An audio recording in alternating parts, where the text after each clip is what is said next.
2047 विकसित भारत का लक्ष्य लेकर हम आगे बढ़ रहे हैं और एबीपी नेटवर्क का ये राष्ट्र को समर्पित प्रयास है इंडिया एट 2047 कॉन्क्लेव, जो हम अनवरत आपके सामने लेकर आते हैं। ये जो सेशन मैं आपके लिए लेकर आई हूँ ये बहुत खास है। देखिए, जब हम बात करते हैं विकसित भारत की तो ये सिर्फ एक लक्ष्य नहीं है, बल्कि एक तरीके से ये एक इवॉल्विंग स्टोरी है। और इस इवॉल्विंग स्टोरी में जो सबसे ज़्यादा ज़रूरी चीज़, या आप कह सकते हैं कि जो मजबूती दे रही है, जो नींव है, वो इंफ्रास्ट्रक्चर है। और इसी इंफ्रास्ट्रक्चर की फील्ड में महत्वपूर्ण भूमिका निभाने वाली ये महिलाएं इस सेशन में मेरे साथ यहाँ पर मौजूद हैं। ज़रा ज़ोरदार तालियां पहले आप इनके लिए बजा दीजिए, क्योंकि ये जो महिलाएं हैं वो किस किस भूमिका में काम कर रही हैं, जब आप जानेंगे तो आप हैरान रह जाएंगे। कोई तो खदान के भीतर घुसकर काम कर रहा है, कोई सड़क पर दिलेरी के साथ ट्रक चला रहा है, कोई पोर्ट पर मौजूद है और आरटीजी ऑपरेटर के तौर पर बड़े बड़े भारी भारी कई कई टन के कंटेनर्स उठाने का काम कर रहा है। और साथ ही कोई ऐसे भी हैं जो औद्योगिक क्षेत्र के अंदर नेतृत्व करते हुए इस देश निर्माण के कार्य में जुटे हुए हैं। तो है ना, ये बिल्कुल विशिष्ट महिलाओं का पैनल इस वक्त। एक बार फिर से जोरदार तालियां इन महिलाओं के। तो मैं योगिता जी से शुरुआत करती हूं। योगिता जी संभवतः इस देश की पहली महिला ट्रक ड्राइवर हैं। योगिता जी, पहले तो ये बता दीजिए कि आपको अपनी कहानी अपनी जबानी ही सुनानी है यहाँ पर, तो ये फील्ड जो पुरुषों का पेशा माना जाता था, आपने अपने लिए कैसे चुना? पहली बात तो मैं ये कहूँगी कि यह फील्ड जो है इसे पुरुषों का क्षेत्र मानने वाले लोग जो है उनमें मैं शामिल नहीं हूँ। इस बात पर तो तालियां बनती।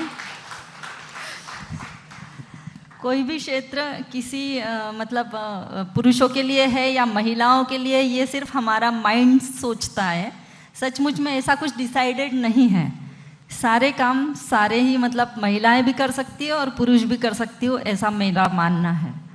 तो पहले तो इस सोच के साथ में मैंने इस फील्ड में कदम रखा कि मेरे सामने तो जो भी काम है वो बस काम है, उसे करना है और उससे जो अर्निंग आएगी उससे बच्चों के लिए, फैमिली के लिए अर्जित करना है, उससे हमारी ज़रूरतें पूरी हो सकती है। इस दृष्टिकोण से मैंने इस फील्ड की तरफ देखा।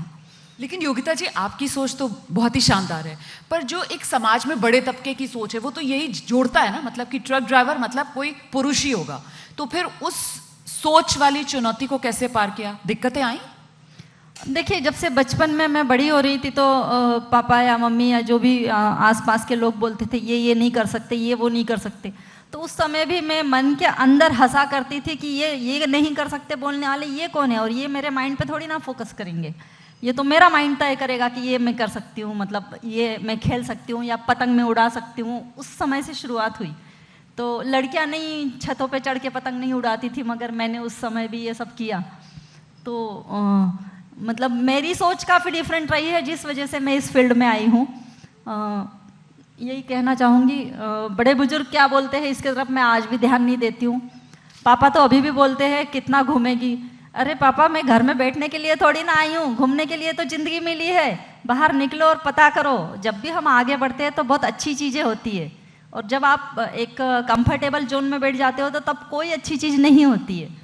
तो पूरा देश घूम लिया आपने, ट्रक से पूरा देश नाप दिया है आपने। कौन सा हिस्सा देश का सबसे अच्छा लगता है और कहाँ सबसे मज़ा आता है ड्राइव करने में? मुझे तो मेघालय वाले एरिया में मज़ा आया। ओहो, खूबसूरती की वजह से? बहुत सुंदर जगह है। बहुत नेचुरल चीज़ें हैं वहाँ। तो अच्छा, सिक्योरिटी को लेकर कभी कंसर्न होता है सड़क पर जब उतरती है?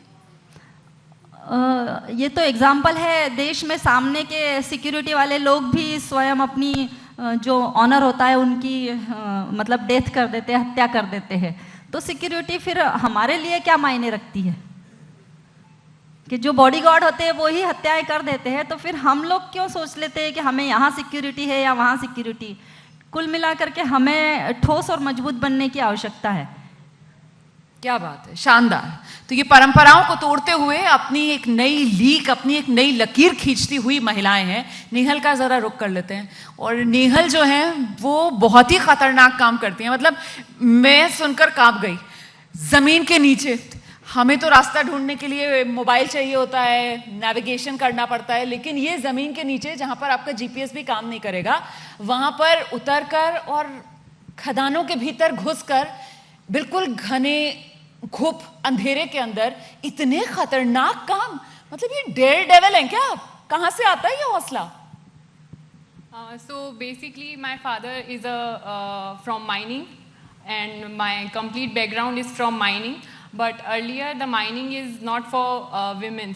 So they are generally always thinking that no, mining is not for women, and I don't have any brother. So people always ask to my father, "This who will create and continue his legacy?" But I thought that why I can't.